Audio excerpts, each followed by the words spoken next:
It's going good. We're live. We're live. Welcome everybody. Hello. It's Tuesday afternoon. It's 2 p.m. Well, 2 minutes past 2. We're nearly on time, and you are with men's coach Stacey Taylor and self-love and sacred relationship coach Joanne Webb. And we are the Sacred Relationship Lab. And we are so pleased to have you with us because Stacey and I both believe relationships can be sacred, don't we, Stacey? Yeah. I've just, through my own journey of life, I've realized that relationships aren't for us to get anything. They're our container for us to heal and grow.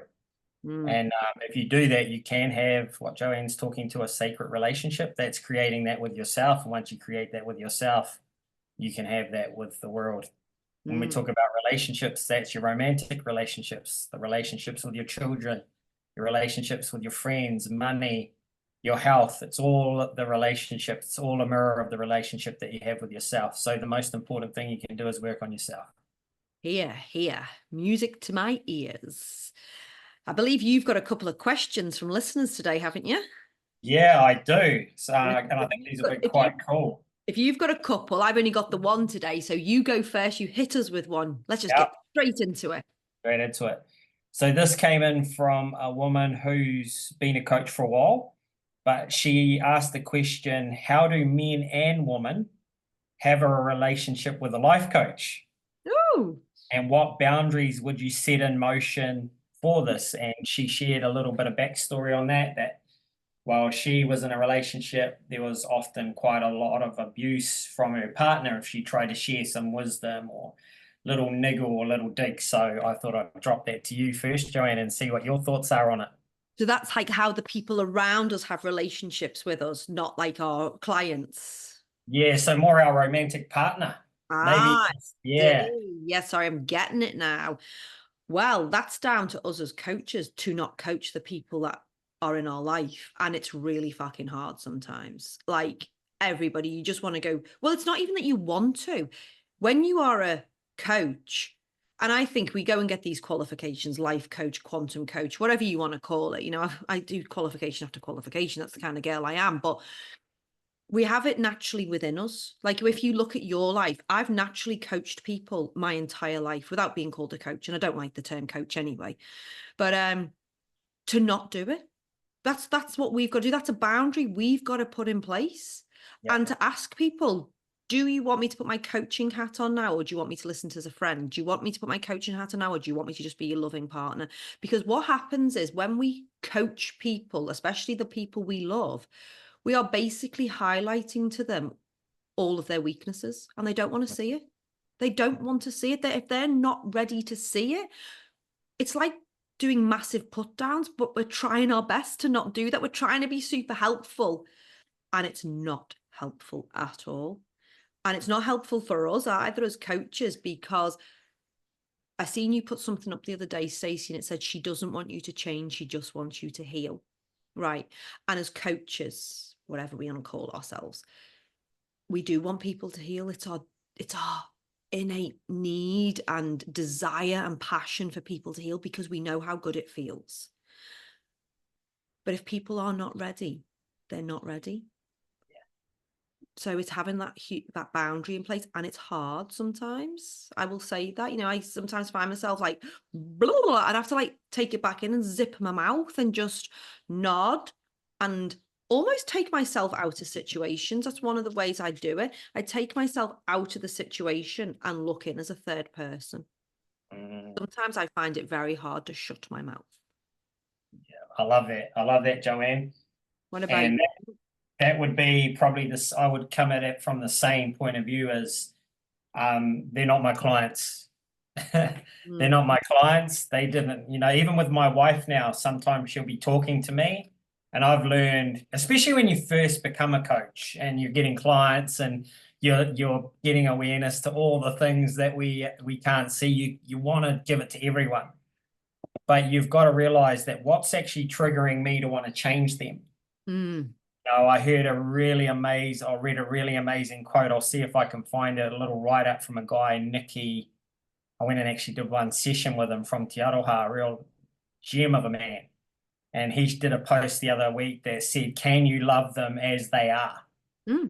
Can you let them go on their journey? Can you just be in their life without having to change them? So it's a personal boundary for yourself. Mm. And I'm actually doing something that they haven't asked me to do. And they've actually don't know how to tell me not to do that in a nice way. So now they're actually maybe having a dig at me, or they're mocking me, and it's actually triggering the insecurity in myself. And so even for me, is learn to listen. Are they sharing this with you for you to just hold space and hear them?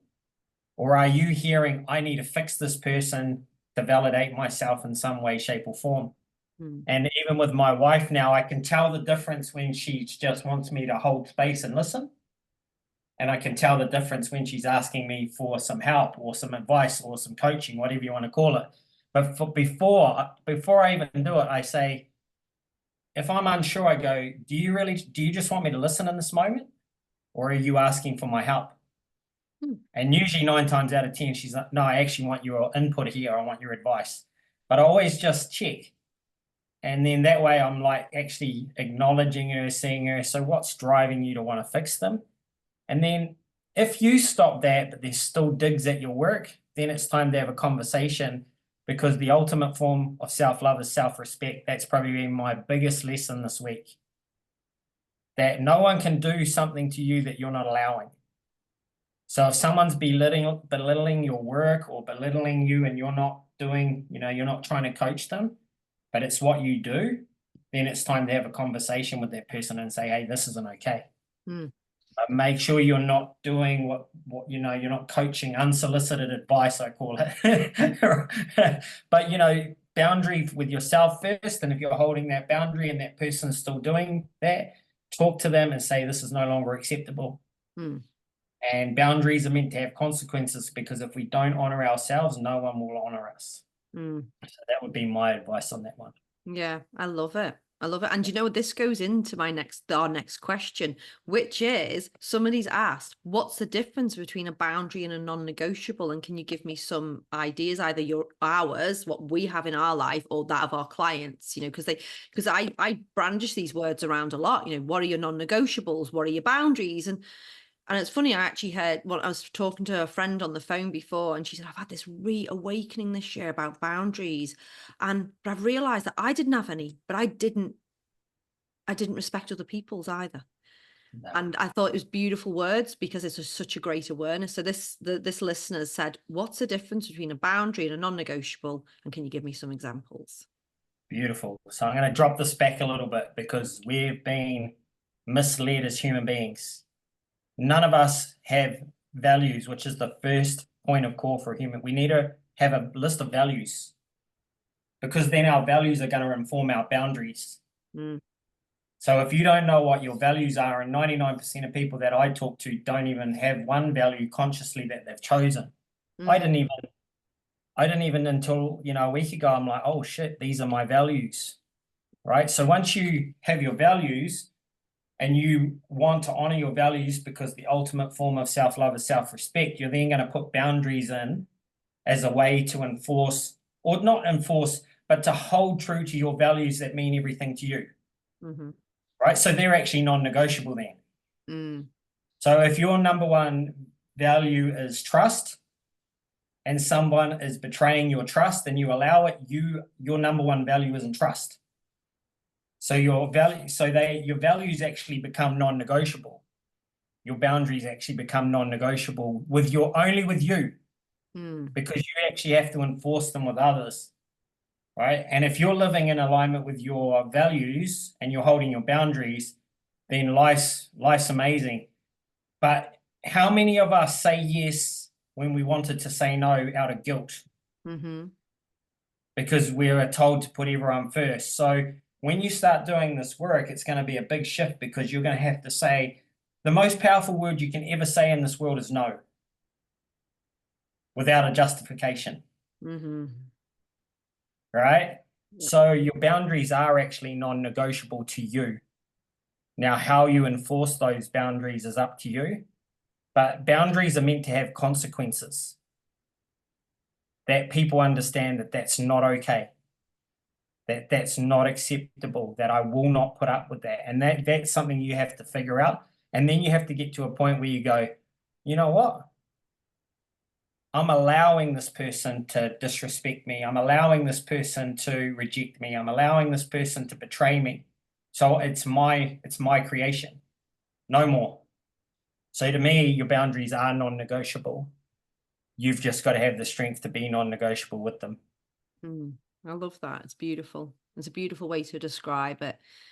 I would probably say I agree with pretty much most of that, but I'd probably say like boundaries, because we talk about boundaries like with our children, this is a boundary. I'd say boundaries are sometimes negotiable. Sometimes they, if like, say if you have a certain boundary around like your kids and then they want to push the boundaries, that's a normal thing that's going to happen. Teenagers are going to push every boundary known to man. And we've got to decide how firm we want them to be. But, sometimes they want them to be out here, we want them to be here, and they've got to have a little bit of leeway. But obviously boundaries come with different things, but I totally hear what you're saying. And I would say non-negotiables means it's literally that. It's a non-negotiable. If honesty is a really good one for me, because honesty is one of my top values, honesty and integrity. And so I will not lie. But if I can also spot a liar from a mile away, and if I'm allowed, as you say, if I allow people to lie to me, that's me. I've broken my own non-negotiable. And that is the biggest form of, well, lacking in self-respect, so we've got to look at that. And I totally agree, lining them up with your values. I've actually got a value sheet. If anybody wants to know what their values are, send us a message and I'll send you this simple A4 piece of paper with all these beautiful words on, and it's got an explanation on how to do it, and I'll tell you how to find your values. It's very, very easy. But yeah, no, sometimes boundaries can be negotiated a little bit, I would say, sometimes. But non-negotiables isn't your non-negotiable, and you've got to find out what that is in your heart. If you're in a relationship, in an intimate relationship, it's like, well, no cheating. What does that look like? What does that look like? Does it mean no flirting? Does it mean no text messages? Does it mean no this? You've got to explain what that means to people as well, because you can't just say no. There's no infidelity in the relationship. You've got to really explain what that means to you, and understand why it is yours. And that's an easy one to talk about, because that's usually one that people understand. But there's other things, what do you want? Like, do you want your partner to have transparency? Because some people cannot be transparent. There's a difference between transparency and honesty. Honesty is if I ask you a question, you answer it with an honest answer. But you can withhold a lot of information from me and I still know something's going on. So why do I have to keep asking the questions if you can't be transparent? And do you know what? Some people cannot be transparent. But if you can at least say that up front, we know what we're working with. So does that make sense? Yeah, definitely. And maybe I'll expand on that too, because so when I talk about non-negotiable, those are your personal boundaries. Your personal boundaries, what Joanne is talking about, loyalty, honesty, trust, those are your personal boundaries. Now, as a parent, if you're upholding those values within yourself, you'll have self-respect, which means you have self-trust. Now, as a parent, you might have certain boundaries that, oh shit, they were valid for the children when they were 0 to 7. Right? And now it's like, okay, now I need to look at that. But if you trust yourself, you can trust your children, because you've built self-respect and trust within yourself, and your children will always become a mirror of you. And so, just look at what is the boundary, like if your daughter comes to you and says, can I go to this movie tonight? And usually the boundary's been no, but there's a part of you that says, well, shit, actually, yeah, that's okay. But you may put some smaller boundaries, within that. I remember when my son started to take off with his BMX riding, and he was like getting to ride with world-class athletes at 14 years of age. And he was staying away with 18, 19, 20, 21-year-olds. So you can imagine that scene. There's a lot of alcohol, there's a lot of drugs, there's a lot of all sorts of things after hours. And I had so much trust in him that I said to him, yeah, you can go and stay away. Here's the money to do it. Here's the thing. Here's the non-negotiables. These are non-negotiable. If I find out that you've done any of these substances or whatever, you won't be allowed to go again. And I said, and so that's up to you. And he never wanted that anyway, but I just opened it up to put, you know, when you open up a boundary, put it back on the other person to be responsible for it, not just you saying, if you do this, there's that consequence. Totally. I trust you. Here's the opportunity. Go do it. And then, you know, remember we're all human too. Totally. And that goes back to kind of our conversation before we went on air today. You know, like we're all responsible for ourselves. That's the truth, isn't it? And so we can put our non-negotiables in place. You can put yours in. You can have your boundaries. You can know what they are. And people can either step all over them or not, but you allow that. And when and as you say, we give that autonomy to our children, it's one of the most empowering things we can give our children, the knowledge and the trust. And you know what? Sometimes they may break it, but as you say, there's the consequence involved. But that's the same with our partners as well. You know, if somebody's going to step on your boundary, there's got to be a consequence and you've got to decide what that is. Yeah, I definitely agree with that. You know, boundaries are meant to have consequences. Otherwise, people just get it. It's not a boundary. If it doesn't have a consequence to it, that people don't know that they've crossed your boundary. Now, you don't go out there and tell everyone in the world, these are my values and these are my boundaries. You just embody those in your own life. And when someone comes along and crosses that, you actually say something or you make it known and you tell them this is not acceptable. Yeah. Or you go, you know what? I don't want that person in my life because of X, Y, or Z. Yeah. Goodbye.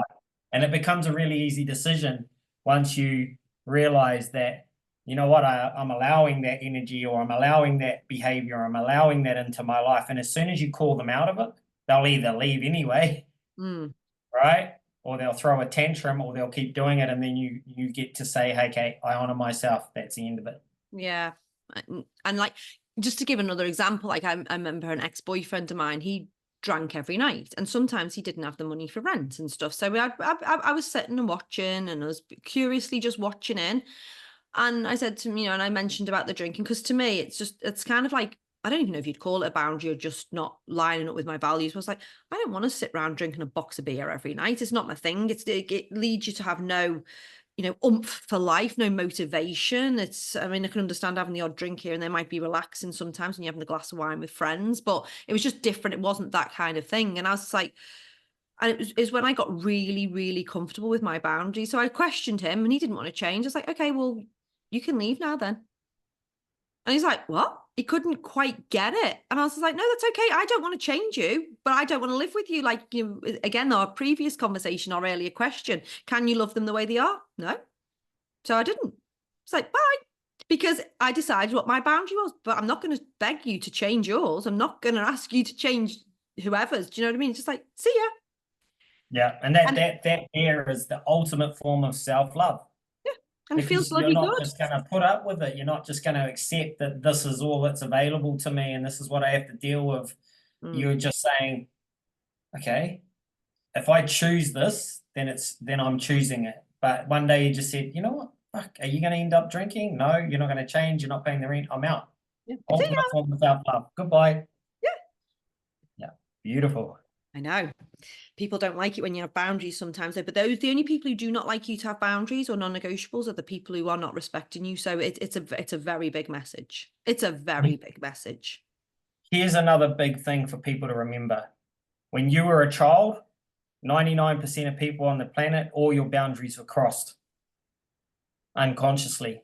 All your boundaries were crossed, you know, so you don't actually know what a boundary is. This is why we're told to respect elders when they're disrespecting us.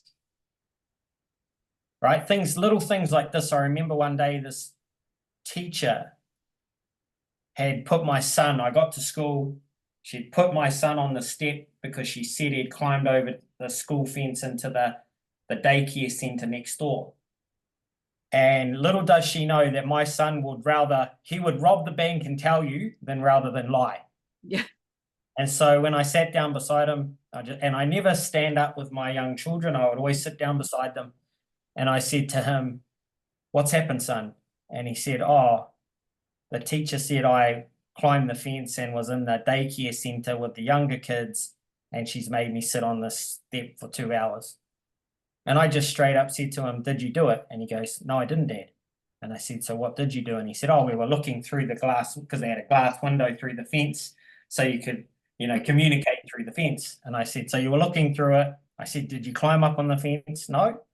Did you put your hands over it? Because it was quite a high fence. I said, you definitely didn't go over. He goes, I didn't, Dad. We honestly were just looking through the window. So I go in and I ask this elderly teacher, and I start just asking her questions, and all of a sudden the whole started appearing in her story. Right? So the whole started appearing in her story. And then I said to her, I asked her one question and she tripped herself up.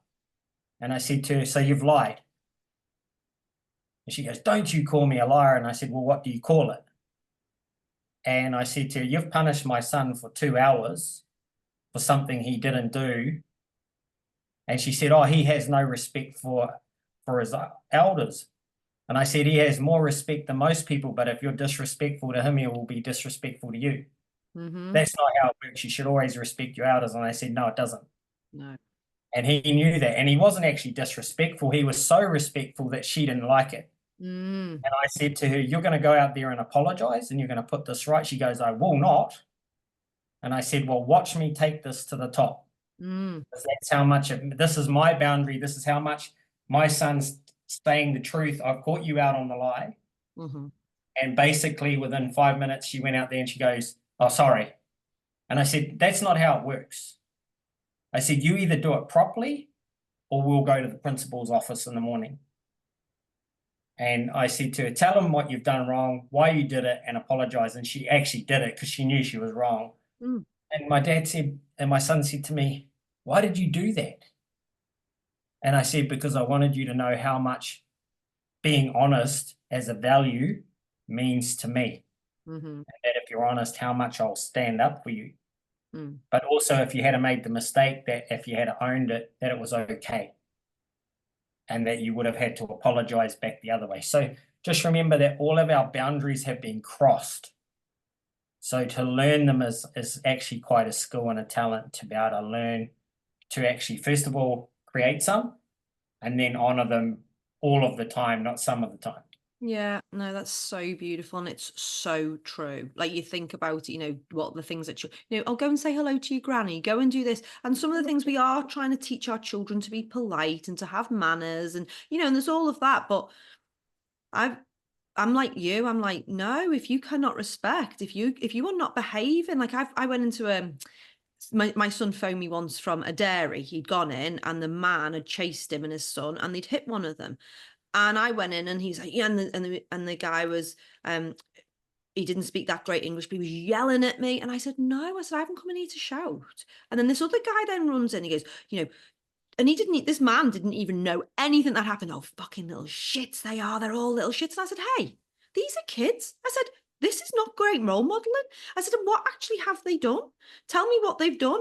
But they hadn't actually done anything, but all kids had been tarred with the same brush that go into that dairy. So, like, they'd had either mistaken identity or something. And I'm not saying my child is holier than thou at all. He got into trouble a little bit, but it was just the way all of these adults around were behaving. And I was like, no, you cannot do this. I said, you can't hit children. You can't talk to them. I said, and as for you, butt out, mate, go outside and calm down. I was like, this is not okay. But you're right. Our children, and I know for me as a kid, and you think back, you're at your own childhood, we were just told what we had to do. Yeah.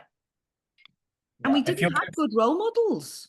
I'm so big on that. If your kids don't want to go and say hello to that person or give that person a hug or whatever, they fucking know.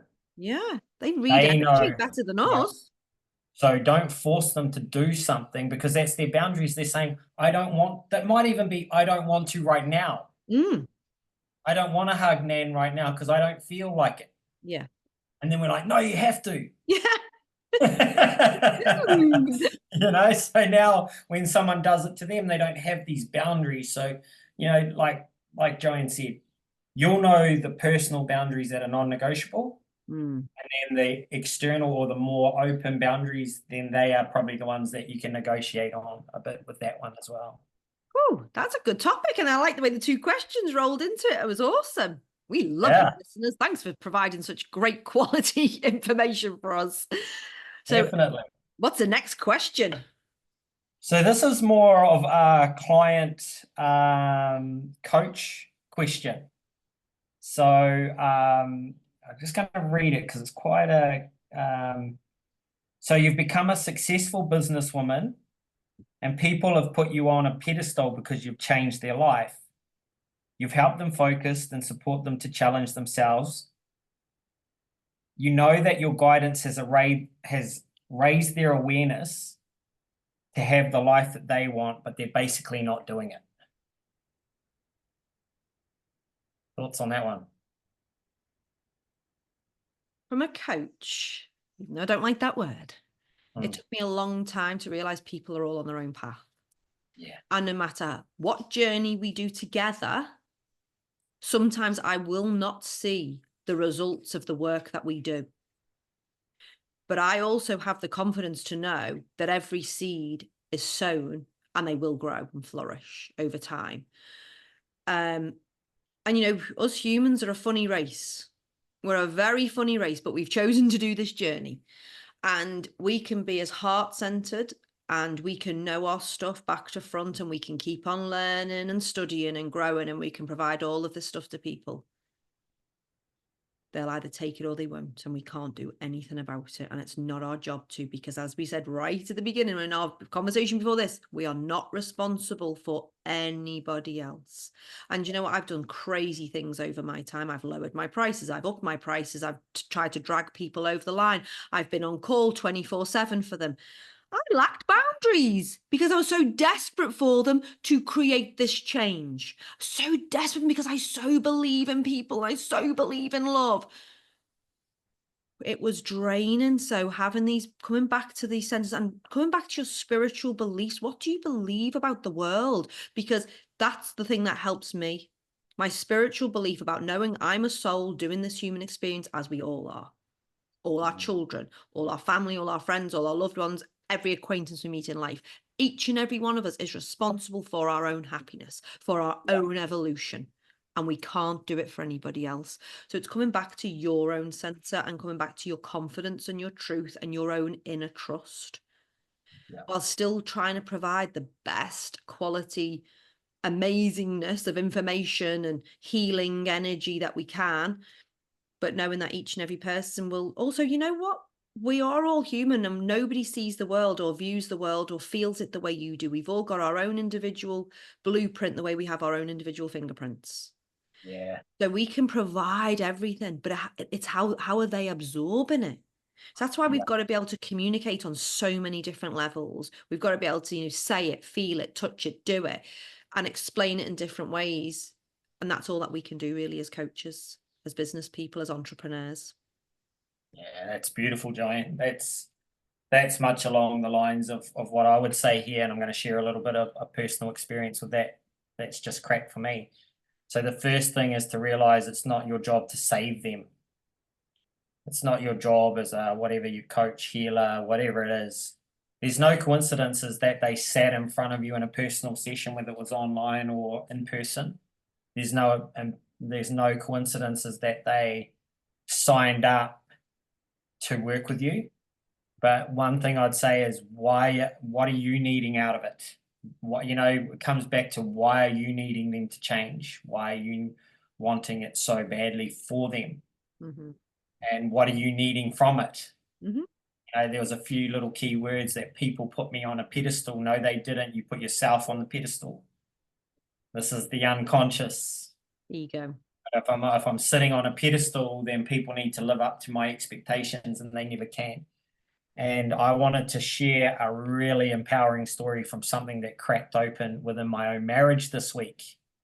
So I've been doing this work intensely for the last 3.5 years.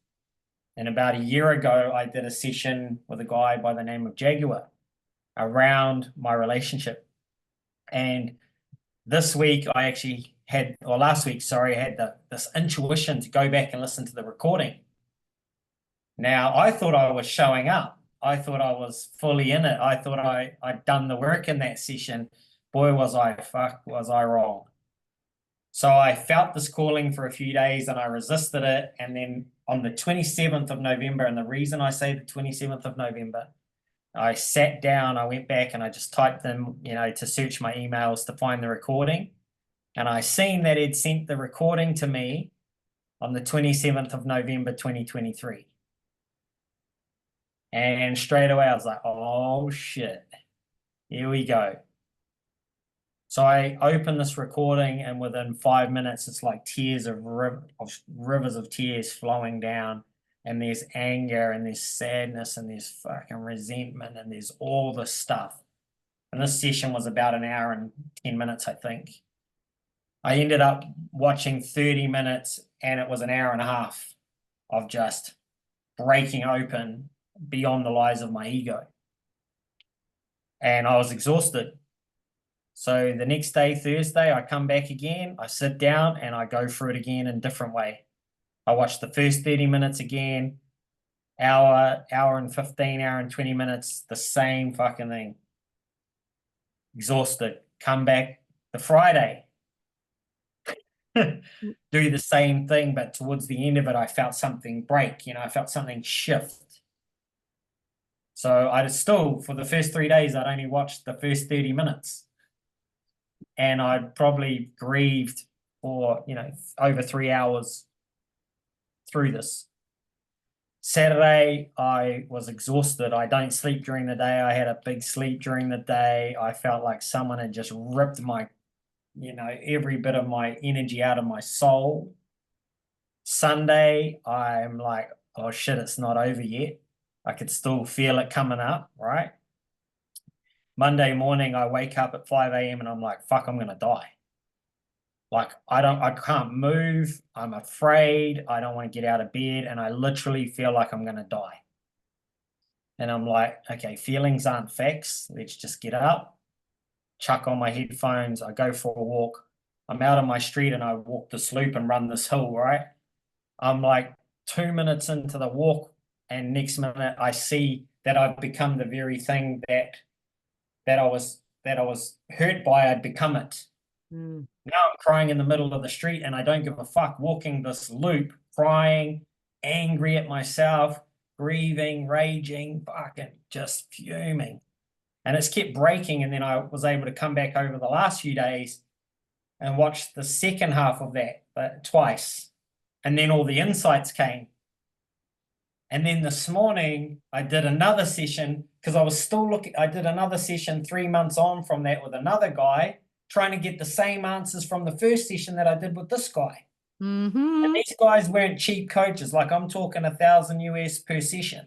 And it took me exactly 12 months from when the seed was sown for me to actually sit in it. And what really broke me was jumping on, watching.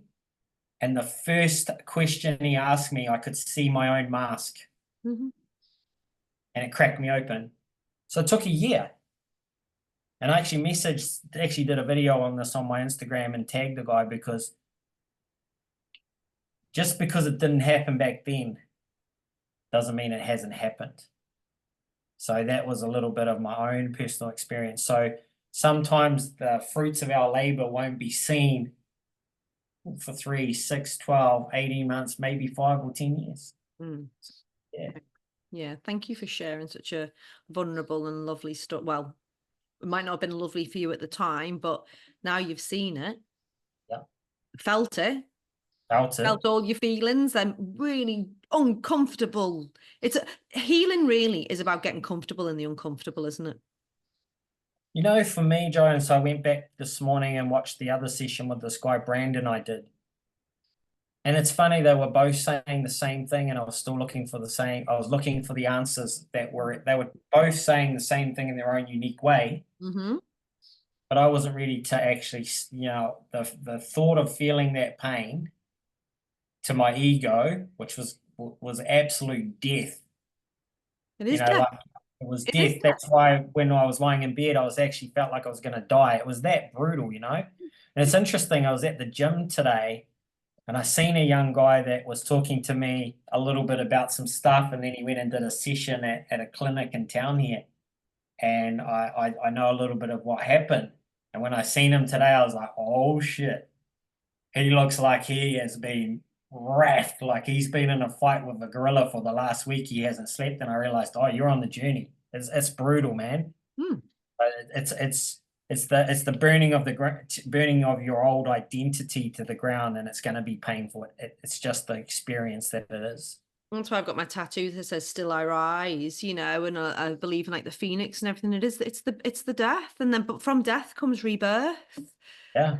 It is rebirth, it's renewal, it's regeneration, and I mean, death hurts. You know, burning in a fire from the phoenix hurts. It's Yeah. not. It's not like I talk about this, and that's why I had to not work with a coach one day. I had to I business partner because she didn't want me to be open like this about when we're as coaches. Sometimes I'm literally in the fetal position because it is so painful. But within there, I've still got all the tools, the resources, the guys to go, I know this is for my greater good, but oh my God, when is it ever going to stop? Because we get one bout of painfulness and you might go on your merry way for a year. It might be 1 month, it might be 2 days, but then something comes back up. And I know it's always for my greater good. I know that now. But whoa, it's still one hell of a ride that we're on, one hell of a journey. Yeah, and one of the things I've learned, I don't know if you've experienced this, is the ego is so cunning. Mm, It was like, oh, you need to go work with this person, you need to do that person. I go back 12 months later and I see in those 2 sessions, well, 1 session, but the 2 sessions, it was all there for me to see. I just didn't want to see it yet. oh, But the ego is it's so cunning and it's so manipulative that it'll, oh, yeah. go there, do this, go there, So Mm. it's all part of this journey of growth and expansion, and it's got to be, it's got to be ugly before it can be beautiful. Yeah. And it's funny because I was actually doing some voice notes on my phone this morning as I was walking the dog. And I was thinking this exact thing do you know, from about the age of 15, I've been going to I don't do it anymore, but I was going to clairvoyance and things like that because I wanted the answers. I wanted the answers. I wanted somebody to show me, like, it might be what job I should be doing, what partner I should be with. I wanted somebody else to give me the fucking answers. I was desperate for this knowledge. And boy, oh boy, it's all inside. I never had to go and see one single person really, but sometimes, I'll say that I didn't need those kind of answers. I just needed to go within and listen to my intuition. But God, this is why I'll always work with a coach because and it's not always like I'm the same as you. I might have to go and see someone because sometimes I need somebody just to get me over that line, to ask me the right questions, to break me open like a walnut. It's like, that's why I still invest in myself in this way, but as a coach, sometimes I can do it myself, but still sometimes we need those questions. We need to be ripped open. Yeah, and there's no coincidences. You can't connect the dots till you look back, till something shifts. Like when it shifted for me, and I'm like, oh wow. So this hour thing was, like you thought you got what you wanted, you didn't then, but you did, because Mm. it took that provoked it all to come up. Yeah. That provoked the ego to go, I'm going to be exposed, I need to hide. So that, if you've had some recorded workshops, go back and have a listen. You Mm. just might see it in a different light. Yeah, absolutely. And and if you're the one coaching and people aren't changing, that's okay. It doesn't mean, but again, you said before, what is it you're seeking? I know for me, when I did have this huge need or desire for people to heal, and I'd still love the world to heal, it's something I'd love, it's a passion, but I know that it was part of my self-worth story. I didn't have self-worth for such a long time, worked on it, thought I had it. But it just changes, it changes. Oh, I'm not seeking self-worth from my intimate partner. I'm not seeking self-worth from my family members anymore. I'm not looking to that. I feel I've healed the father wound. I feel I've healed the mother wound. Oh, but look, I'm getting self-worth from the job I do because clients need me. And again, it's that ego, cheeky little ego there going, oh, you're helping people, which gives you worth in the world. Fuck off. I'm just worthy anyway, as we all are. We're all worthy people. Do the work because you love it, not because it gives you worth. Yeah, I love that. I love that too.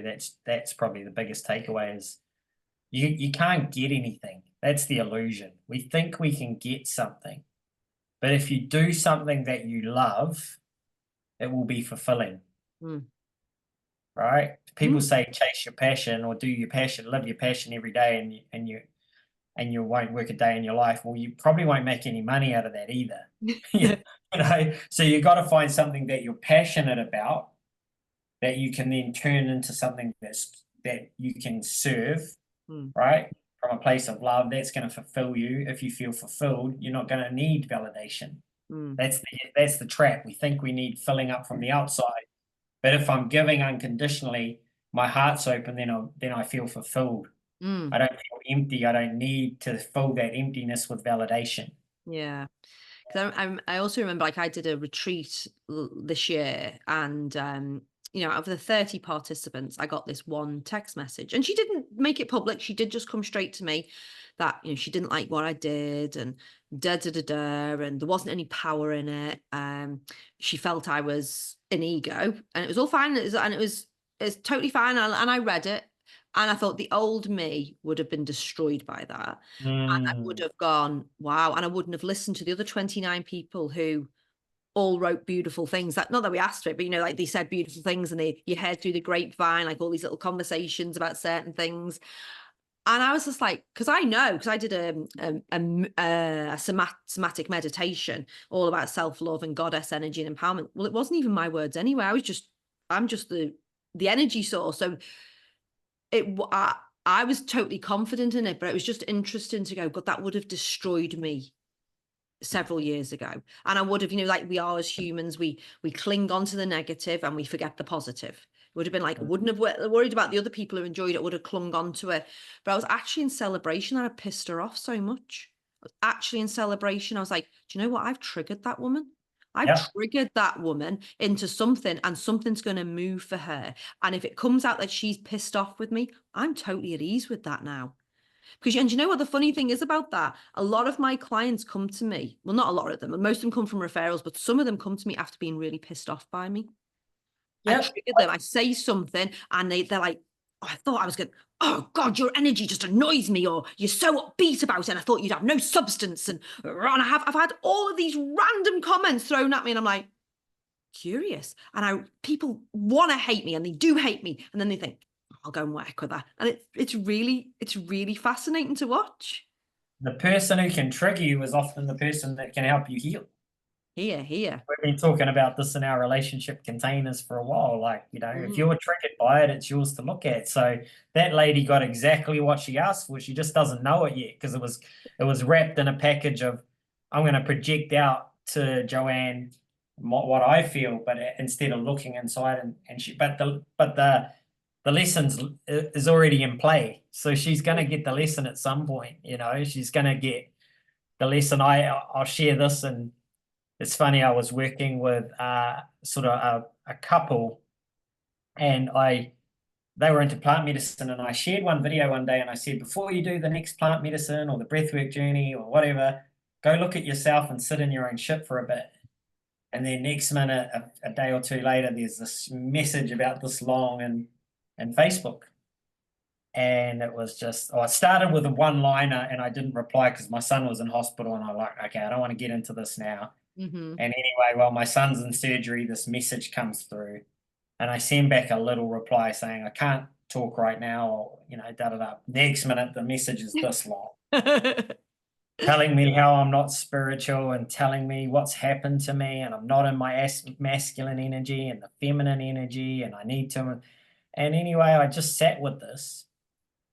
I didn't reply straight away. Like usually the old Stacy would be like, "Wah!" I'm going to show I you. was like, hold on a minute.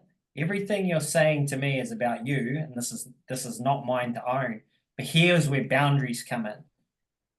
I'd actually done some work with this person as a client, so I was their client, and they'd also done some work with me.